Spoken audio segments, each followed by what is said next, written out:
ये है विनीत चौहान जी। व्यवहार में जितने विनीत हैं तेवर उतने ही चौहानी है, और हर पल हर क्षण ये व्यक्ति हिंदुस्तानी है। एक बार आकाश भर तालियां। और अब कवि सम्मेलन उस परम आनंद, ये कवि सम्मेलन का मंदिर तैयार हुआ। कोई नींव में लगे, कोई दीवार बने, कोई ये जिन्होंने ऊपर सहारा दिया। अब इस पर शिखर कलश रखने का है, वो तैयारी हो रही है। और किसी भी मंदिर में जाए और शिखर कलश के दर्शन ना करें तो वो दर्शन अधूरे रहते हैं। अब जो 2-4 लोग उठ रहे हैं उनको बड़ा तकलीफ रहेगी कि अरुण जेमिनी जी अंतर्राष्ट्रीय कवि हमारे नगर घर पधारे और हम घर आई गंगा में स्नान करने से वंचित रह गए। और कुंभ को मेड़ो आयो है गर्मा मथा। बहुत सारी बातें कही जा सकती हैं इनके सम्मान में। उनका होना यूं लगता है अपने आसपास के परिवेश की बातों को से इतना बड़ा ठहाका भी निकल सकता है, इतना आनंद भी सकता है। रात दिन हम इनको जीते हैं, बहुत सारी बातें कह सकते हैं। हर चीज का समाधान अरुण जेमिनी जी के पास है। उन्होंने चौहानी तेवर में समाधान बताए। ए माइंड से, बुद्धि से, आनंद से बीपी नॉर्मल रखता है। मैं ब्लड प्रेशर बढ़ा दी हूं भाई जी, बूढ़ा आदमी का भारी पड़ जाए।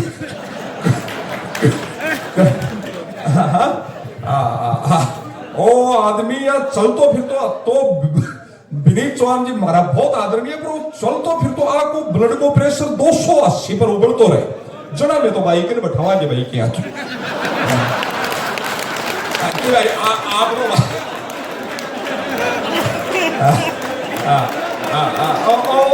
मनोज जी को हक मारे जा रहे हो।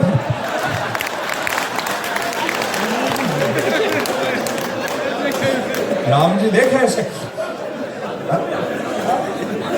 और माथा भेड़ा आप तक बैठी है, बड़ी बात है। कई तो सासुआ ने सुती छोड़ छोड़ आई। वो थारो त्याग और बलिदान लिखो जाए को वाणी जितना अद्भुत आनंद है। आखिर हर चीज का समाधान है। अरुण जेमिनी जी भाई साहब तो अब देखो आपके देश दुनिया में अध्यात्म को, सनातन को जो अद्भुत आनंद बढ़ रहे है।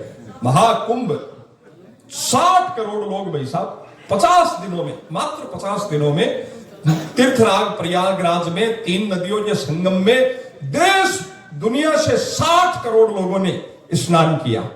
ये माइक्रोसॉफ्ट बिल गेट्स की पत्नी 18 दिन तक वहां रही। ये सनातन की ताकत है। दुनिया देखे जिको जारी है, महाकुंभ जारी है। विनीत जी वैसा और तमाम लोग है तो बहुत गया। आदरणीय अरुण जेमिनी जी दिल्ली से काफी लोग गया है। कई शेठ साहूकार के साथ गया, मुरारका जी, जयपुरिया जी, बड़ा बड़ा मित्तल जी और भाई एक बुजुर्ग शेठ जी गया के साथ। बुद्धिमानी देखियो ये व्यक्ति थे, समझ जाए माता बेड़ा जल्दी समझे। ए माता बेड़ा जहाँ खींचड़ी बनावे, चावड़ बनावे तो एक दाना नहीं भींच देख ले, सीजा को नहीं सीजा भाई, सगड़ा थोड़ी फोड़े। तो एक बात से समझे। तो ऐसा आगे गया तो आगे सागे मित्तल जी शेठ जी गया, 70-75 साल का बूढ़ा आदमी। 3 नदिया को संगम नाबा घुसा। वो पानी को प्रवाह तेज, बूढ़ा आदमी का जिसको पहला ही फटकारा में गम छोक लो बहनों मारे बोले रहे ओ कवि जी गम छोक लो। देखो आज सारा माइंड देखो, बोले शेठा चिंता, आप चिंता मत करो। आप पानी के अंदर धीरे धीरे चलते चलते किनारे किनारे अपन घाट नंबर 3 पर है। आप घाट नंबर 1 से बाहर निकलो। बाबा अपना गमछो खुलगो, बूढ़ो आदमी घबरा गो, ठंडो पानी। तो बोले वहां घाट नंबर 1 पर भीड़ सुनसान है क्या, छीड़ है क्या? बोले छीड़ तो नहीं है, पर घाट नंबर 1 नागा साधुओं के लिए रिजर्व है।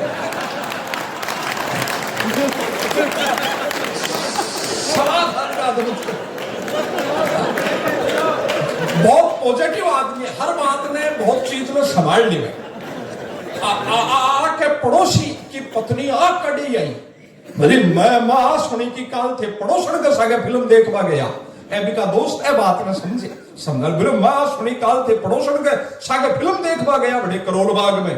बोले भाभी जी आप भी समझदार हो, अब देखो परिवार के सागे देखवा लायक फिल्म तो बड़ा ही कटी। सीधा में मैंने बहुत सारी बातें कही आज के समय की सेवाएं हमारे बीच वर्तमान दौर में।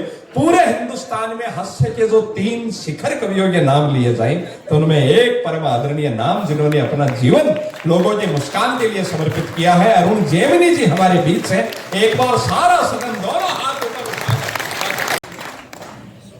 अभी मैं बैठा था वो अरुण भैया हास्य के ठहाकों में मशहूर थे, आप भी थे। मैं जब भी देश से बाहर जाता हूं, हमारे राजस्थान से, एक तो आप बैठ जाइएगा थोड़ा सा देर के लिए, क्योंकि अगले 2 मिनट बाद आपको अवसर नहीं मिलेगा कि आप बीच में खड़े हो जाएं। मुझे 35 वर्ष हो गए मंचों पर कविताएं कहते हुए। मैंने कभी हाथ जोड़कर गिड़गिड़ाकर कविताएं नहीं पढ़ी हैं। गए हैं 10-15 लोग यहां से। मैं दिन जाने वाले लोगों को 2 मिनट में अफसोस पैदा न कर दूं तो मेरा नाम विनीत चौहान है। ये बाहर से जो लोग हमारे मथुरा से लोग आए थे, कहते किस राजस्थान से हो तुम? पानी तक तो है नहीं तुम्हारे यहां पर, सूखे टीले हैं। हमारे बड़े कवि ने लिखा धरती धोरा रही, ये वो सूखे टीलों की जमीन है। मैंने उत्तर दिया है, उत्तर तो एक लाइन का ही है, उसी में आपका आ जाना चाहिए। नहीं आया तो भर्ती की दूसरी लाइन है। था बहुत पानी। अरुण भैया, पूनम जी, आप लोग दूसरे प्रांतों से हैं, हमसे कहते हैं पानी नहीं है हमारे यहां पर। शेखावटी के लोगों, आपका कर्जा उतार रहा हूं, अपना विजिटिंग कार्ड दिखा रहा हूं राजस्थान का। था बहुत पानी मगर तलवार पर सब चढ़ गया है, इसलिए राजस्थान रेगिस्तान बनकर रह गया है। वाह वाह भाई साहब, वाह। था बहुत पानी। आपकी तालियां कमजोर हैं, मैं कोशिश कर रहा हूं। पूनम जी ने बड़े श्रृंगार की कविताएं सुनाई हैं, आप पर भी बातें हुई है। मैं वो सब नहीं करूंगा, मैं अपनी तरीके से बात करूंगा। नहीं, वो होगा नहीं, बस वो आप हंस लिए जितनी देर थे, अब बारी मेरी है। अगर पौरुष महकती शाम के अधीन हो जाए, मैं उस मिट्टी पर खड़ा हूं जिसने सर्वाधिक सिंदूर देश की सीमाओं को दिए हैं। मेरा कहने का तेवर क्या हो और आपका सुनने का तेवर क्या हो, अगली 2 मिनट में तय कर दीजिएगा। मेरे मन में भी आती है झूम के कजरी गाने की, मेरे मन में भी आती है ढपली उठा बजाने की। मेरा मन भी मचला करता मेहंदी बिंदिया काजल पर, कभी गीत लिखने को कहता रस बरसाती पायल पर, लेकिन तभी दिख जाता है। कहां है जरा इस मिट्टी के बेटे, मुझे बताइएगा। लेकिन तभी दिख जाता है लोहू से लथपथ आंचल, मेरी बोराई सीमा का तन घायल और मन घायल। तभी लेखनी से कहता हूं अंगारे बरसा दोरी, ये मेहंदी महावर पागल छोड़ो चंडी को आराधोरी। ये मेहंदी महावर पागल छोड़ो चंडी को आराधोरी। वाह, आप मथुरा से हैं, कृष्ण ने बांसुरी बजाई होगी, मैं उसका इस्तेमाल नहीं करता हूं। मैं उस कृष्ण का आह्वान करता हूं, तर्जनी पर चक्र सुदर्शन धारण करके 100वीं गाली पर शिशुपाल का वध कर दिया था। अगर पौरुष महकती शाम के अधीन हो जाए, क्षमा करें मुझे, जो यहां हुआ है मैं उस तेवर का कवि नहीं हूं। मैं जिस स्वदेशी जागरण मंच पर खड़ा हूं, मैंने उसी भगवा ध्वज के सामने त्वदीया कार्य बद्धा कटन के श्लोक वाचे। नमस्ते सदा वत्सले मातृभूमि के मंत्र बाजते समय ये तो मैंने सीख लिया था कि मुझे पायल में से और देश के श्रृंगार में से क्या चुनना है। वाह, अगर पौरुष महकती शाम के अधीन हो जाए, कहां बैठे हैं परम पवित्र भगवा ध्वज के सामने संकल्पबद्ध स्वयंसेवक, मेरा आइडेंटिटी कार्ड देखिएगा। अगर पौरुष महकती शाम के अधीन हो जाए, मैं क्यों लिख रहा हूं, मैं क्यों नहीं पूनम की तरह लिख पाया।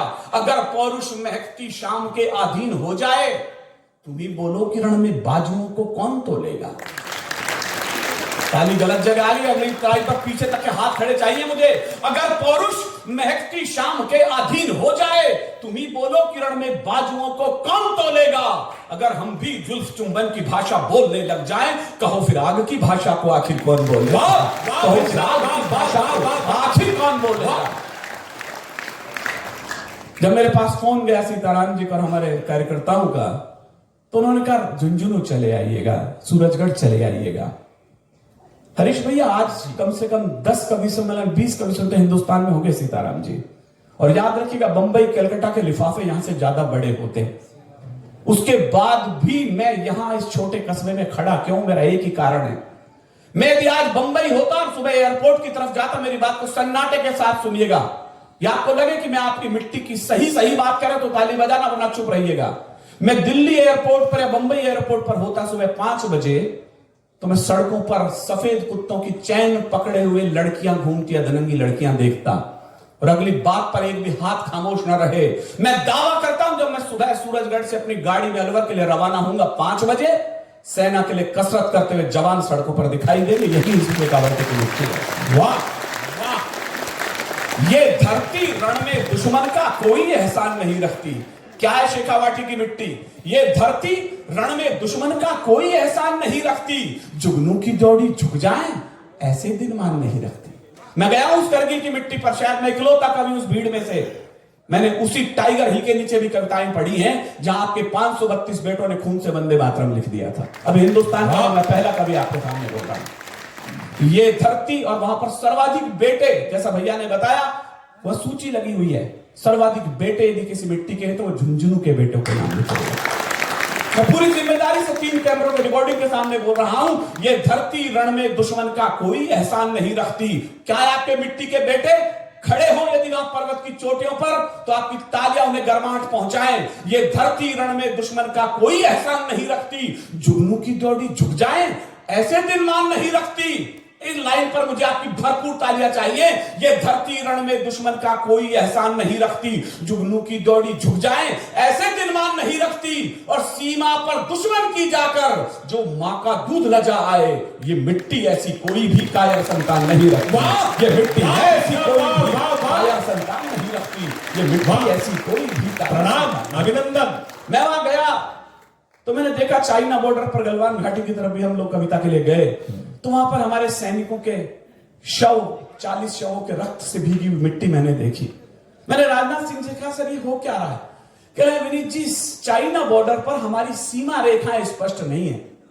वहां पर पत्थर की दीवारें धक्का मुक्की होती रहती है। मगर 75-80 साल हो गए, हमारे बेटों के खून से रेखाएं खिंच गई, तुम पत्थर की लाइनें तय न कर सके? कहने लगे हमारे यहां पर ब्यूरोक्रेट्स लोग इसे तय करते हैं। मैंने कहा सीमा रेखाएं तो ऐसे नहीं खिंचती। मेरे जिंदगी में मुझे पद्मश्री नहीं मिला है, लेकिन कभी जैसलमेर तनोट माता के मंदिर पर जाइए, बीएसएफ कैंप के ऊपर, विनीत चौहान के जीवन में एक ही सौभाग्य है कि वहां बीएसएफ के कैंप के ऊपर मेरी 2 लाइन लिखी है जो मैं बोलने जा रहा हूं आपके सामने। जब उनका सीमा रेखाएं स्पष्ट नहीं है, अखबार के लोग बैठे हो तो कल मुझे याद सके, छाप सके, तो इन 2 लाइनों के लिए छापिएगा। मैंने कहा सीमा नहीं खिंचा करती हैं कागज बिछी लकीरों से। सूरजगढ़ के बेटो, मुझे निराश मत करना, मैं अपना कलेजा निकाल रहा हूं कि सीमा नहीं खिंचा करती हैं कागज बिछी लकीरों से।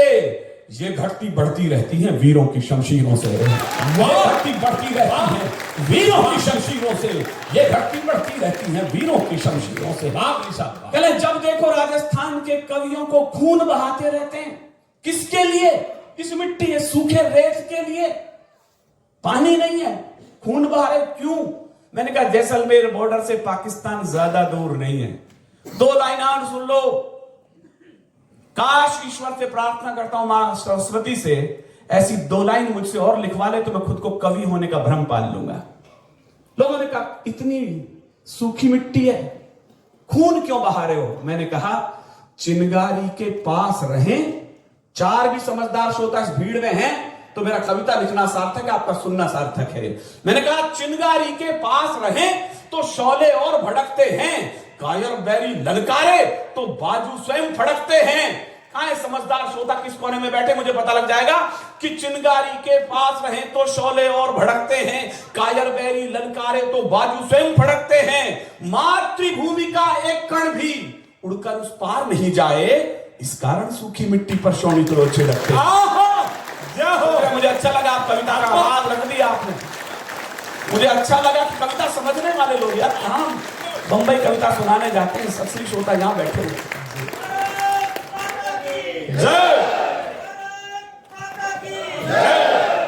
धन्यवाद। जय श्री राम। जय श्री राम, जय श्री राम। जब मैं यहां आ रहा था तो हमारे झुंझुनू से राजकुमार जी मोरवाल, गोविंद भैया, सब लोग आए। कहले विनीत जी आज ऑपरेशन सिंदूर पे कुछ सुनाइएगा। मैं कहा जरूर सुनाऊंगा। मैं क्यों?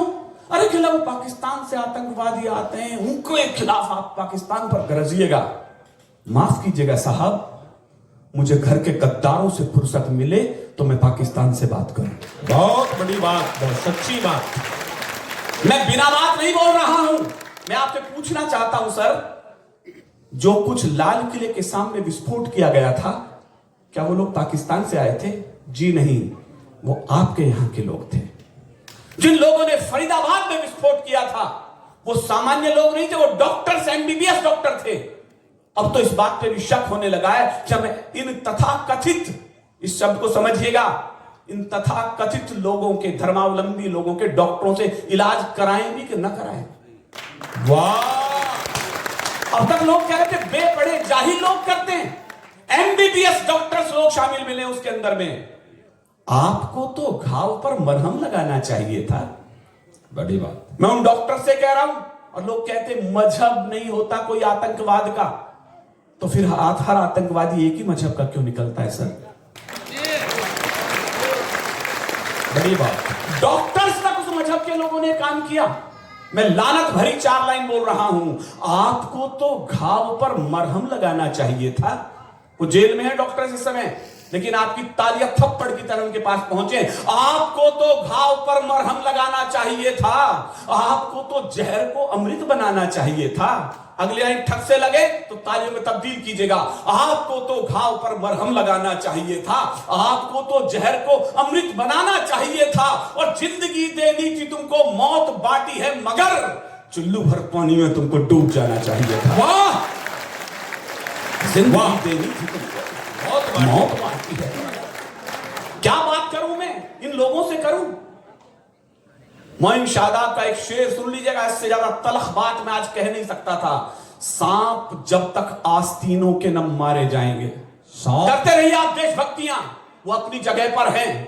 करते रहिए आप ध्वज प्रणाम, करते रहिए आप क्रमिका 1, 2 अर्धवर्धा प्राचल घर चले, जो भी आप कर रहे हैं। लेकिन उससे पहले जरूरत समझ लीजिएगा, सांप जब तक आस्तीनों के न मारे जाएंगे। एक एक हाथ मुझे हवा में लहरा दे इस बार। सांप जब तक आस्तीनों के न मारे जाएंगे, हौसला कितना भी हो हम जंग हारे जाएंगे, और दुश्मनों के संग तो हम फिर करेंगे फैसले। पहले घर के जाहिलों के सर उतारे जाएंगे। वाह! पहले घर के जाहिलों के सर उतारे। ये है विनीत चौहान जी। वाह!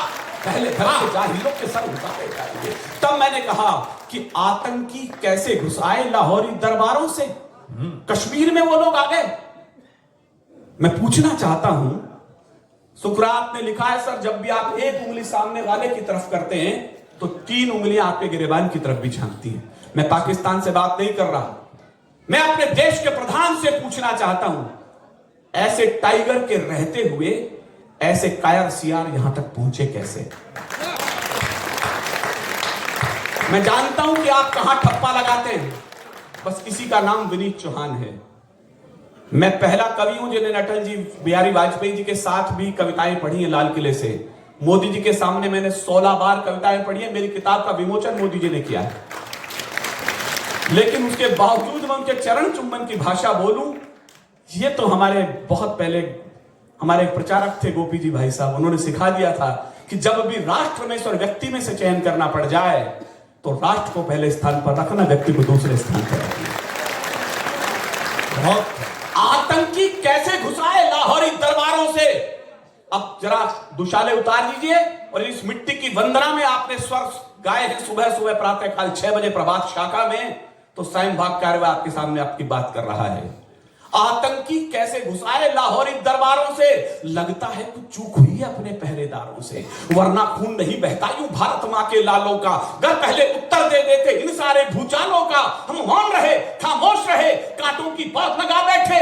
इस शांति शांति के चक्कर में आधा कश्मीर गंवा बैठे, इस शांति के चक्कर में आधा कश्मीर गंवा बैठे। अगर हम ही इनकी लाशों को कांधों पर सदा नहीं ढोते, डरे हुए लोग ताली नहीं बजाएंगे, जो तबीयत से मर्द बैठे उनकी ताली मुझे चाहिए, वरना खामोश रहिएगा। अगर हम ही इनकी लाशों को कांधों पर सदा नहीं ढोते, ये लश्कर फश्कर हुजी सब दुनिया में कहीं नहीं होते। ये लश्कर फश्कर हुजी सब दुनिया में कहीं नहीं होते। मत कहो पड़ोसी मुल्कों से, मंच का ध्यान चाहता हूं मैं, मत कहो पड़ोसी मुल्कों से आतंकी आंधी मंद करो, तुम अपने मिनियाते स्वर को शेरों की तरह बुलंद करो। ये हमले पल में रुक सकते थे, आगे बढ़कर हुंकार भरो। इन आतंकी अड्डों पर बस बम्बों की तुम बौछार करो। आतंकी अड्डों पर जय हो। कैसी बौछार, किसकी बौछार? राष्ट्रवादी लोग, हमारी सेना और पुलिस के जवान, चली गई मेरी छोटी बहन पुलिस की ऑफिसर, उन्हें बताइएगा कि एक कवि तुम्हारे समर्थन में कुछ बोल रहा था। जाते हैं गन लेकर के, लेकिन मानव अधिकार के कार्यकर्ता जींस के ऊपर कुर्ते डाल के लोग जेएनयू के प्रोडक्ट आ जाते हैं। इन्हें मारो मत, ये आतंकवादी नहीं है, ये फूफा जी है, नाश्ता करने आए पाकिस्तान से। ये मानव अधिकार के कार्यकर्ता किस दिन देश प्रेमियों और राष्ट्रद्रोहियों में अंतर करना सीखेंगे? माफ कीजिएगा सर, 7 आईपीएस ऑफिसर इस समय जेल के सीचों में बंद हैं जिस समय विनीत चौहान कविता पढ़ रहा है। मेरी बात को ध्यान से समझिएगा, मैं 7 कांस्टेबल नहीं बोल रहा हूं। मैंने पूछा क्यों? क्या लगा इन्होंने कुछ टेररिस्टों को गोली मार दी थी। मैंने कहा हलवा खिलाते इनको। सब मानव अधिकार कातिलों के हित में तन जाते हैं, इसीलिए तो रोज बेड़िए छाती पर तन जाते हैं। हमने आतंकी पाले, जेलों में परसी बिरयानी। आपने सुना है कभी कोई डिस्ट्रिक्ट कोर्ट आपके लिए 4 बजे के बाद खुला हो? हिंदुस्तान के 75 साल के इतिहास में बॉम्बे हाई कोर्ट रात को 2:30 बजे खुला। 2:30 बजे। मैं कह रहा हूं मुझे 5 कैमरे रिकॉर्ड कर रहे, मुझे चैलेंज कीजिएगा कल कि तुम गलत बोले थे। मैंने सोचा कोई शंकराचार्य अरेस्ट हो गए होंगे, पता लगा 250 लोगों ने साइन किए हैं एक आतंकवादी को बचाने के लिए कि इसे फांसी मत लटकाओ, इसके बच्चे छोटे हैं। वो 250 लोग आप पर हमारी तरह छोटे लोग नहीं थे, बड़े फिल्म स्टार थे, बड़े एक्टर थे, अभिनेता थे, वकील थे, डॉक्टर थे। इसे फांसी मत लटकाओ, इसके बच्चे छोटे हैं। मैं आपको शपथ देता हूं, आपके भी बेटों के यहां पर शव आए होंगे तिरंगे में लिपटकर। आपको कसम देता हूं, आपने पीड़ा जी हो तो बोलना। उन्होंने कहा इसे फांसी मत लटकाओ, इसके बच्चे छोटे हैं। मैंने कहा कर्नल राय की 9 साल की बेटी छोटी नहीं थी जो तिरंगे को सैल्यूट कर अपने पिता की चिता को आग दे रही थी। वाह, शर्म नहीं आती किसके समर्थन में खड़े हो?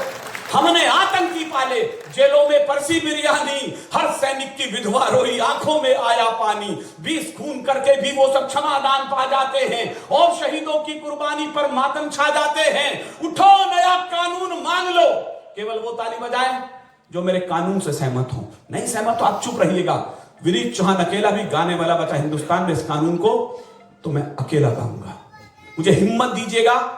ये लाइन इस बार जब मैं लाल किले पर आमंत्रित हूं, भैया को पता है, प्रधानमंत्री मेरे सामने बैठे हों तो मैं ये कविता आपके हिम्मत की बदौलत, तालियों की बदौलत उनके सामने पढ़ सकूं। मैं हिम्मत कर रहा हूं, ताली की हिम्मत आप जुटाइए। हमने आतंकी पाले, जेलों में परसी बिरयानी, हर सैनिक की विधवा रोई, आंखों में आया पानी। 20 खून करके भी वो सब क्षमादान पा जाते हैं और शहीदों की कुर्बानी पर मातम छा जाते हैं। उठो नया कानून मांग लो। इतनी ताली पहुंचे कि टाइगर के पास पहुंचे। उठो नया कानून मांग लो। संसद की दीवारों से हत्यारों को क्षमादान अब नहीं मिले दरबारों से। इनको सीधा फांसी टांके वीर शहीदों की माएं, क्या सीने पर गोली मारे बस सैनिक की विधवाएं। उठो नया कानून मांग लो। जिंदाबाद, उठो नया कानून मांग लो। बहुत बहुत वीर शहीदों की माएं।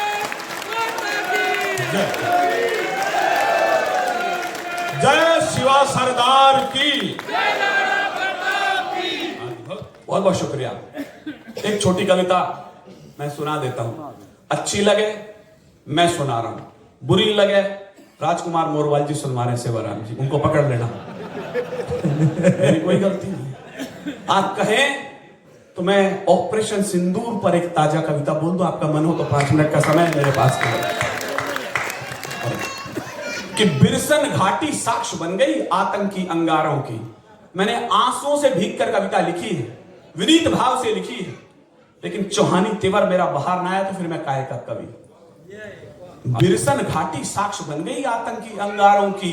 पहलगांव में लाश बिछ गई कुछ बेबस लाचारों की। फिर से बंदूकें गरजी हैं पहलगांव की घाटी में। फिर से बंदूकें गरजी हैं पहलगांव की घाटी में। फिर से कुछ सिंदूर लुटे हैं कश्मीर की घाटी में। मैं भी ये सब देख रहा था, आंखों में चिंगारी ले।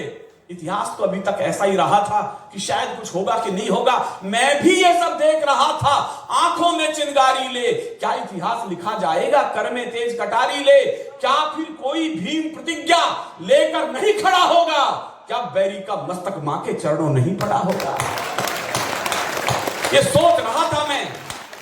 लेकिन यदि आपके टाइगर के लिए थोड़ी भी इज्जत मन में हो तो फिर ताली उस टाइगर के नाम भी उठे। लेकिन अब के दुम सीधी की, मैं धीरे से बोल रहा हूं, एक स्पिन बॉलिंग करके देख रहा हूं, कितने लोग समझते हैं मुझे पता नहीं। लेकिन अब के दुम सीधी की, कायर क्रूर पड़ोसी की, उछल रहा था आड़ लिए जो चीनी बिल्ली मौसी की। आहा, मैंने अपनी बात कह दी है, समझदार लोग पड़ोसी से पूछो। उछल रहा था आड़ लिए जो चीनी बिल्ली मौसी की, 13 दिन में 13 रफेल, जाकर सब मज मिटा आए, जो पहलगांव में गिरा खून उसका सब कर चुका आए, जो पहलगांव में गिरा खून उसका सब कर चुका आए। है गर्व हमें निज सेना पर जिसने ये विजय कथा बांची। इधर मेरी बेटियां भाभियां माएं बैठी, मैं 2 लाइन इनके लिए पढ़ रहा हूं, इन्हें ये ना लगे कि कवि सम्मेलन में केवल पुरुष वर्ग अपने लिए ताली बजा रहा था। मैं 2 लाइन इनके लिए पढ़ रहा हूं। है गर्व हमें निज सेना पर, और तो समझ जाएं वो बताइए मैं किसके लिए बोल रहा हूं।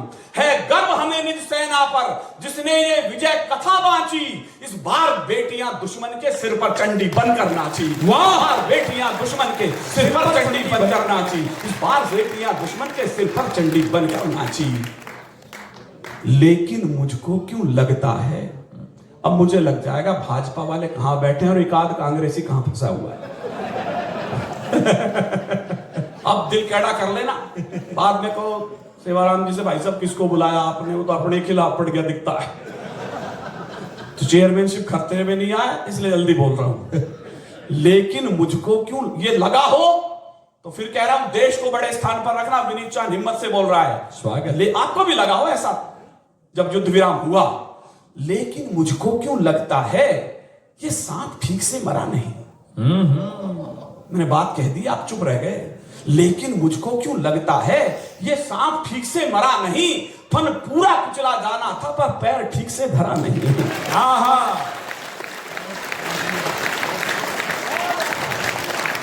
ताली अब के ज्यादा आएंगी, मैं दावत कर रहा हूं।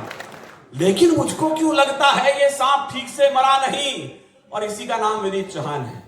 कह रहे विनीत जी किसके खिलाफ पढ़ रहे हो, आपकी पुस्तक का विमोचन कर रहे हो।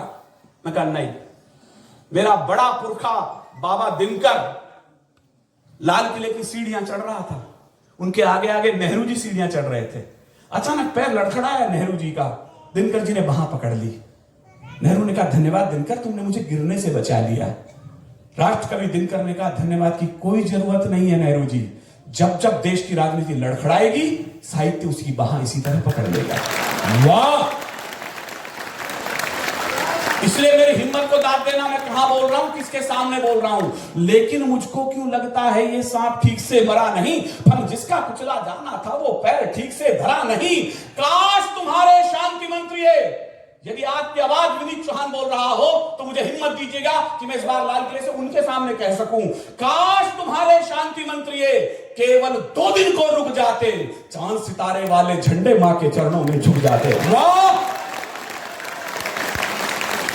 काश तुम्हारे शांति मंत्री केवल 2 दिन को रुक। ताली जरा ढंग से बजा, फिर मुझे मजा नहीं आ रहा।